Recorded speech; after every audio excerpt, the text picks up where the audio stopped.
Stay tuned for the Joan Quinn Profiles. Joan served the state of California as a member on the Arts Council and on the Film Commission. She was formerly on the Architectural Commission and fulfilled 2 terms on the Fine Arts Commission for the city of Beverly Hills. As an editor for Andy Warhol's Interview magazine, Condé Nast Publications, and the Hearst Corporation, Joan covered the world of fashion, the mysteries of food, the excitement of theater, and the international art scene.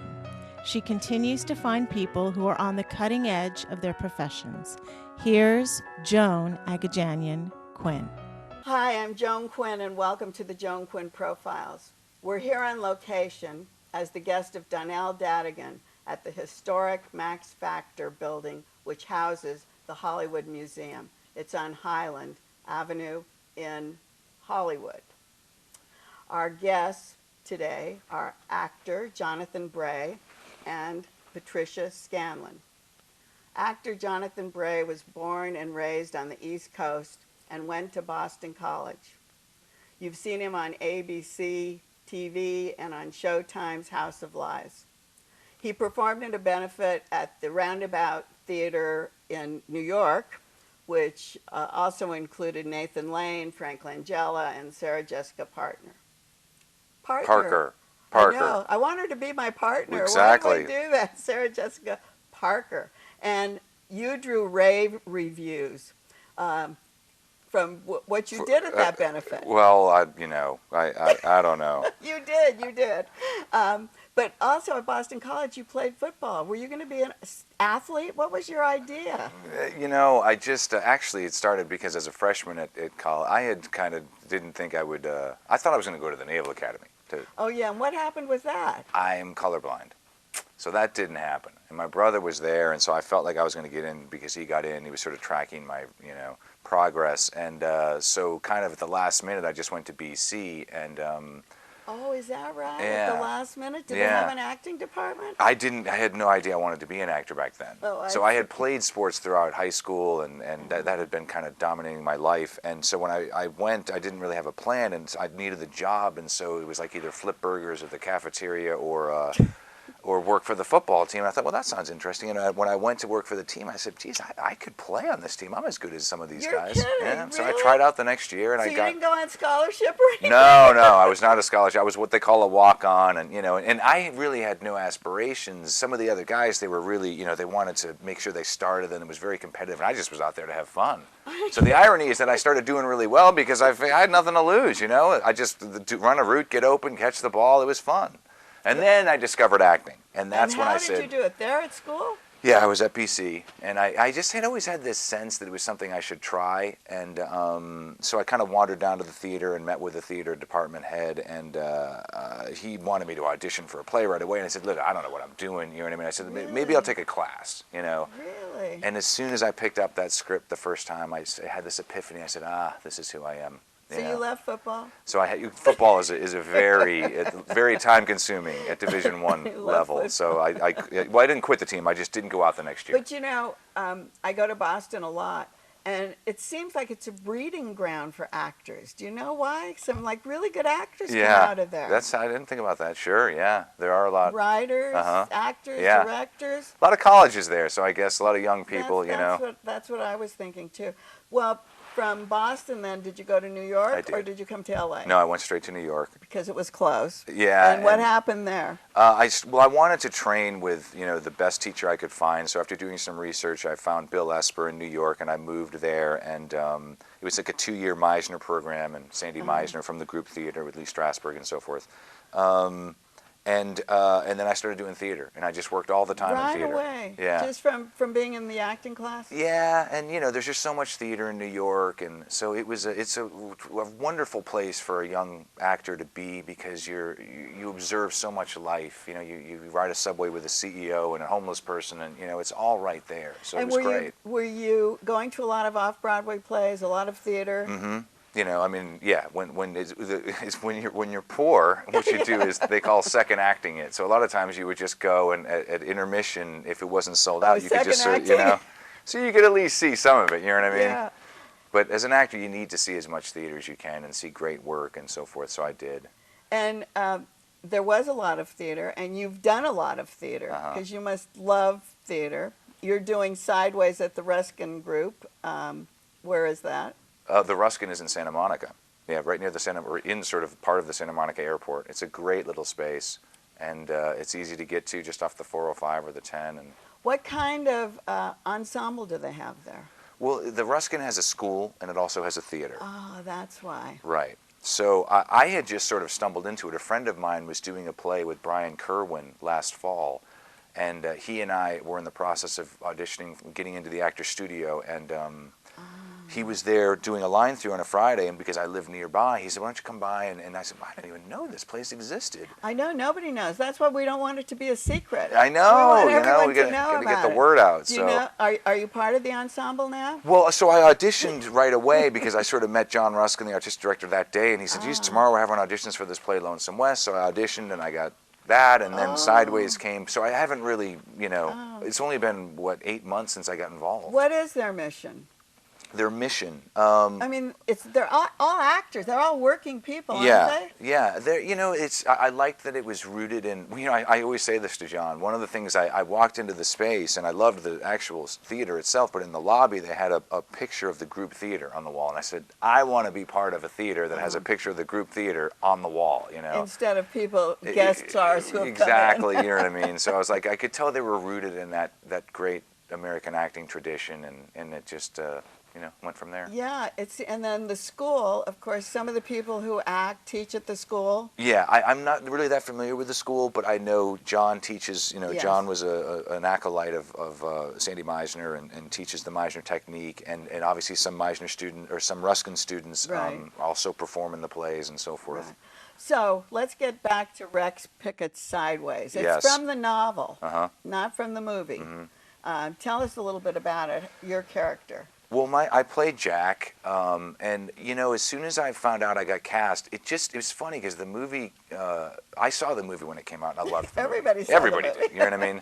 But fortunately, I guess, it was hard to believe as I look back, but I had not seen the movie since it came out, so I didn't remember it that well. I know I loved it, and I remembered the characters, but so as soon as I found out I got cast, I picked up a copy of the book, and I read the novel, and my first thought was, wow, this novel is, or the screenplay was a very true adaptation. It wasn't like, for example, when Francis Ford Coppola adapted The Godfather, which is a pulp fiction novel. It's, and he really kind of crystallized it. But, this was a very faithful adaptation, the movie was, that I could recall. And I just thought, God, there's so much heart and soul in this. But the things that the novel had that I don't recall as much in the movie were the depth and the soul, and particularly, and this is what really struck me, was the friendship. I thought, this is such a great story of two friends, The two guys. Exactly, but Jack and Miles. And you see their love for one another, especially Jack's love for Miles. I mean, there's some dastardly behavior, I suppose. Did you have to research any of that? Well, that's definitely not me, but I'm happily married and I'm faithful, but good. But I've had friends like that, and I just have to figure out what is driving that and what's going on. And so also, then I think, and what was always important to me is that it's one thing to do something deliberately and maliciously and premeditated, right? But I always my take on what I'm doing is that it's impulsive, and I get caught up in it, and I really feel like I'm falling for this woman. As Jack. As Jack. Yeah. And what I always say to people is, if the story had been such that Jack and Tara end up falling in love and running away together, we would say, what a beautiful love story. Right. That's what, but I think they think it was a love story. Exactly. Too. So at the time. So this didn't turn out that way, but I just think, I'm not saying it's right or wrong. I'm just saying it's not as malicious as sometimes it's painted to be. Yeah, just because of circumstances. Right. And because you're putting your whole self into it. Did the director give you some of these notes? Well, yeah, Amelia and I, who directed Amelia Mulkey, she's a young a young whippersnapper, beautiful woman. Had she gone through any of these things? Had she? Oh, I don't know about that. I don't know if she went through it, but she was great because she and I had a similar take on the character right away, and she was very her encouragement, one of the terms that she used that I just loved and really identified with was the unsinkability of Jack. Oh, he can stay above it. And just always, you know, no matter what, Jack is a glass half full kind of guy. We go on to the next moment, and whatever's happening, well, that's all right. I focus on the positive, and we move forward. And she kept me going in that direction. Do you know the novelist Rex Pickett? I have gotten to know him through the play. Is he that kind of guy? Well, Rex is admittedly more like Miles. You know, Miles is the character that Rex was. So he isn't double-sided. He doesn't have well, two but this sides. is the funny thing is I feel that Rex. You know, there's a lot. I think there is a lot of Jack and Rex. Maybe not so much like that, but Rex is Rex, to know when I first met Rex, you have this image in your head of Paul Giamatti. That's what you think of, who did a wonderful job playing Miles. Wonderful. I mean, brilliant work. You know what I mean? But that is not what Rex is. And when you read the novel, you see that Miles, there's multiple different interpretations that you could have for the character, and you know, Paul's was one of them, and there are others, which John Colella, who does a wonderful job playing him, does. Oh, John Colella we've had on the show. He's a marvelous actor.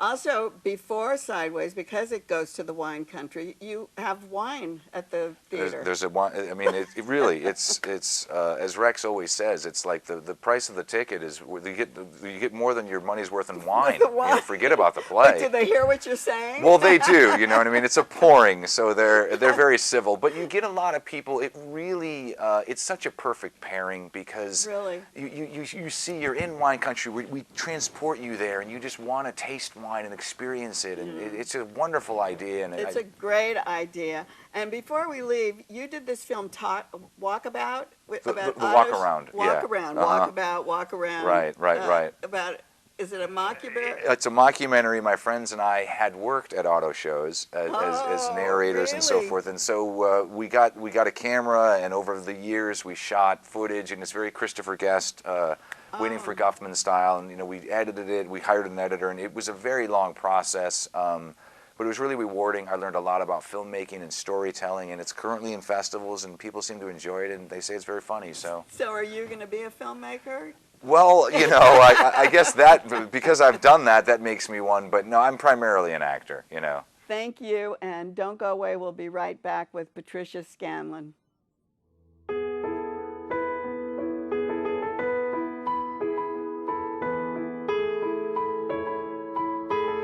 Hi, I'm Joan Quinn, and welcome back to the Joan Quinn Profiles. We're here on location at the historic Max Factor building, and it houses the Hollywood Museum.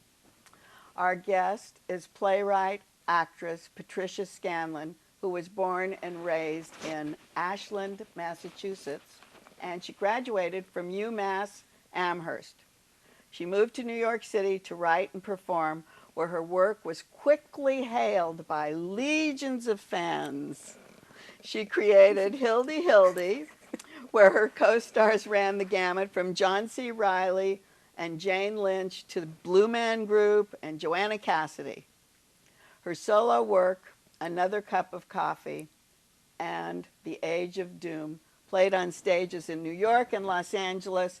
And when you finished college and you went to New York, did you know you could write and act? Oh, boom, you just get right to it, don't you, Joan? Boom. I just always had a rich inner life. Do you know what I mean? Because I was kind of awkward in high school. Kind of awkward. So, but how did you have the confidence to go on stage? I wrote this. I got cast in this comedy troupe, and I wrote these solo things, and people argued the troupe for about an hour. It's funny. It's not funny. It's funny. It's not funny. It's funny. So then my boyfriend at the time said, you know, if they're arguing for an hour about your piece, whether it's funny or sad, you've really got something there. So that gave you the confidence. Yeah, and then Charles Mee, who's a playwright, his daughter Erin Mee directed this. Oh, he's a great playwright. He's amazing. He's fabulous. Yeah, he's so daring and courageous. And his daughter, Erin Mee, directed this one-woman show I had, and I was shy. Is this all in New York? All in New York, and I was very shy. And we would rehearse, and I'd wear this little black dress, and I'd get up and do it, and I'd talk on my limit because I was so shy. And Erin said, you can slow down. And then when the people came and the lights went up, I don't know what happened. When the curtain goes up, it's something different for you. Yeah, it's something different, and I feel the audience, and I feel the connection, and it makes me slow down. I feel like we're one. Okay, well, tell me about Hildy, because that sounds so bizarre with all these co-stars. It's really bizarre. That's not too close on me out. No, I'm just kidding. So it's so diverse. Yeah, she was this character. I used to do this piece with a big coffee cup, and this woman talked a mile a minute, and then this theater company, much like myself, said, would you write this episodic where you had to go on stage every week? So I thought, well, that sounds great for my muscles. And they said it's supposed to be funny, and I just wrote at the top of my little notebook, be as human as possible.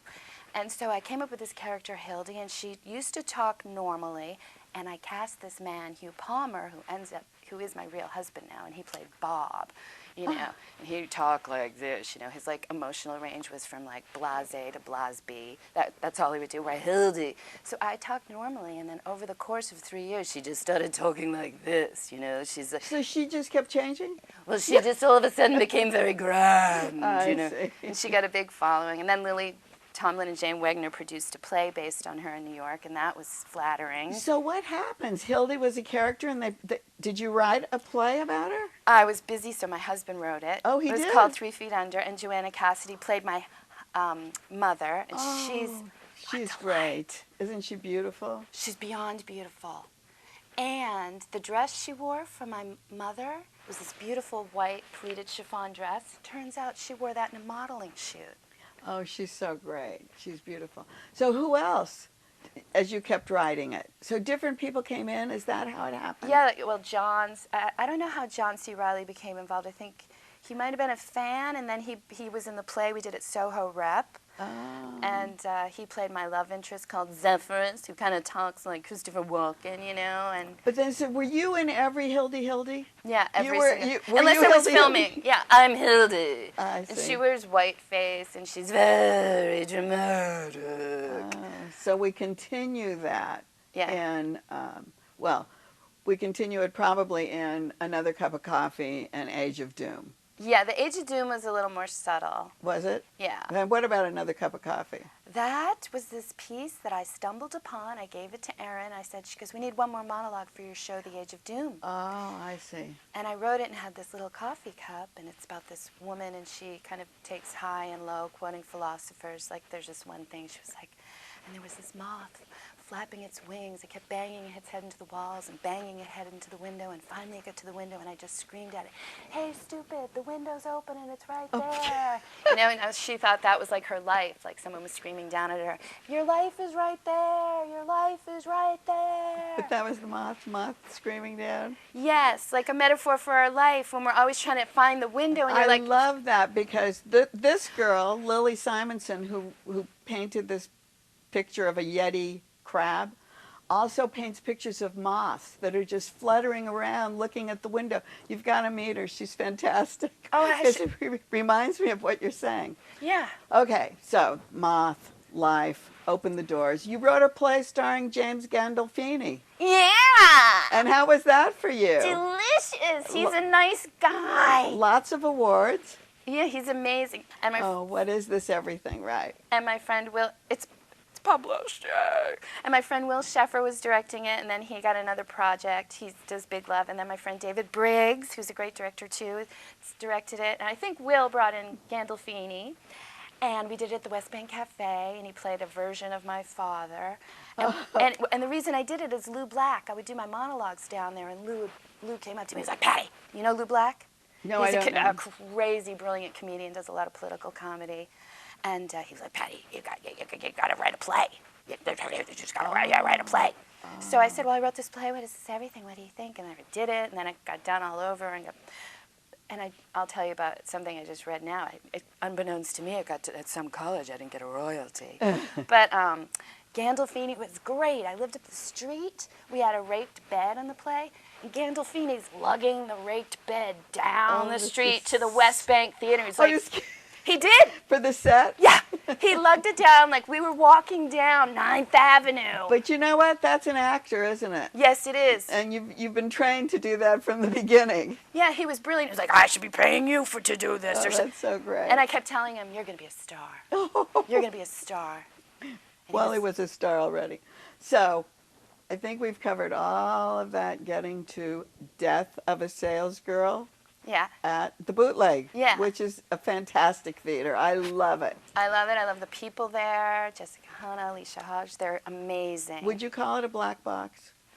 I would call it a very large black box. It's huge. And I wrote. It is huge. And I wrote. It's the one theater I walked into here when I moved from New York. I walked in and I thought, shucking. I think I went to see Heather Woodbury one night, and I walked in and I felt at home. I love Heather. We had Heather on the show. She's amazing. She's great. Daring, brave, unique, one of a kind. And so then I said, oh, would you guys like to do, I have this idea called the Underground Soap, because it wasn't my idea. We did it in New York with Hildy. I said, would you like to do it here? And then Kirk Wilson, who's amazing, came on board and ran it, and we called it The Stripped, and we braided 3 storylines with Mike Connor, Michael Sargent, Justin Tanner, and we would all dovetail our storylines. And then I said, I have this play, Death of a Salesgirl. I wrote it for you, and I brought in Matthew McRae, who I met. It became this whole... To direct it? Oh, my God. I met him through Adam Fleming because I wanted video, because I love to collaborate. Oh, yeah. Talk about that, about the video, because it's got so much interdisciplinary stuff going on. Okay, so I had this image of a salesgirl. I don't want to give too much away because I really want people to be shocked when they come. And how many characters? There's 3. Oh, Paul Dillon is in it? Oh, do you know Paul? No, but I think I know his work. Brilliant. Well, then you know Paul. Oh, okay. I meant, did you know his Not work? my best friend. No, I didn't mean that. Of course I know his work. Yeah, he's brilliant. And another, Jeremy Macia, I hope I'm saying his name right. He's brilliant, too. How do they play opposite you? I mean, do they know what you're going to do every minute? Do I know what they're going to do every minute? No. We all have fun. We're all spontaneous. That's what I mean. Is it spontaneous? Well, no, it's all be. scripted. It's all, yeah. But we're very spontaneous people. So I'd seen a play downtown with a video called The Two-Dimensional Life of Her. And it was stunning. You sat on the floor and the room was on fire, Was literally. it a Red Cat? No. I think it was with the Radar Red Cat, Festival. yeah. Did you see it? No, but Red Cat does that type of thing. So it's fantastic. And I just love the magic of it. So then I ran into Adam Fleming's work at the Odyssey. So I sent Adam the play, and he said, you'll love my friend Matthew McRae. And then Matthew and he had worked on this play called I Wish I Had a Sylvia Plath. I think that's the correct title. Yes, that's right. Had you seen that? I saw that, yes. Oh, well, I loved it. There you go.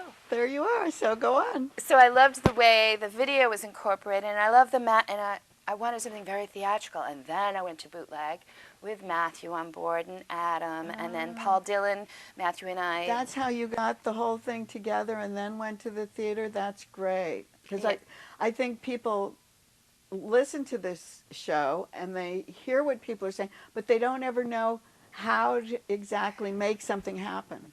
You just do it. Right. Because I just was so excited. And there, it's a team thing. And I just have to tell you one more person.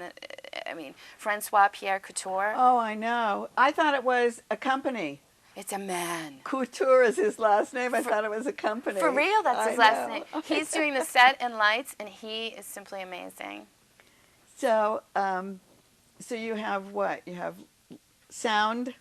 Oh, and John Zalewski's doing the sound. Okay, so he's brilliant. Heather Ho's doing the props. Ariel Boroff, I think that's her name. I hope I said it right, because she was our last ingredient, because we were, And then who ties that all together? Matthew, the director? Matthew and Jessica Hanna is our producing manager. Oh, I see. From Bootleg. I hope I didn't say someone's name wrong. And how long is Salesgirl? It's running from previews October. No, time-wise. About an hour. About an hour. Unless I get really crazy, and then I could go 2. Who knows, Joe? Could it go? And then do we see your character Kat somewhere else? Could this be a film? We can only hope. And could be. Are we going to see it in other theaters in New York? We're hoping to bring it to New York because I have a lot of connections there, and I've built it to tour. It's got a compact. Oh, you did build it to tour, Yeah, Literally, we'll each take a piece in our suitcase in our overhead. Yeah, we built a tutorial. Here, you take the roof. It's like a one-truck thing, a one-truck opera. Yeah, exactly. It's like a circus. It's like a circus. It all pulls up into one truck. Very cheap. You can afford it. Yeah. And I'm petite, so there you go. So you climb in there too. Yeah. So just tell us one little thing about Kat. You're not telling us anything about her. Kat is she's Willie Loman, who survives. I got it. She's got a chronic case of nostalgia, you know, and she's trying to break in new territory. She's a very unique character. And how does Paul, how does your other character relate to her?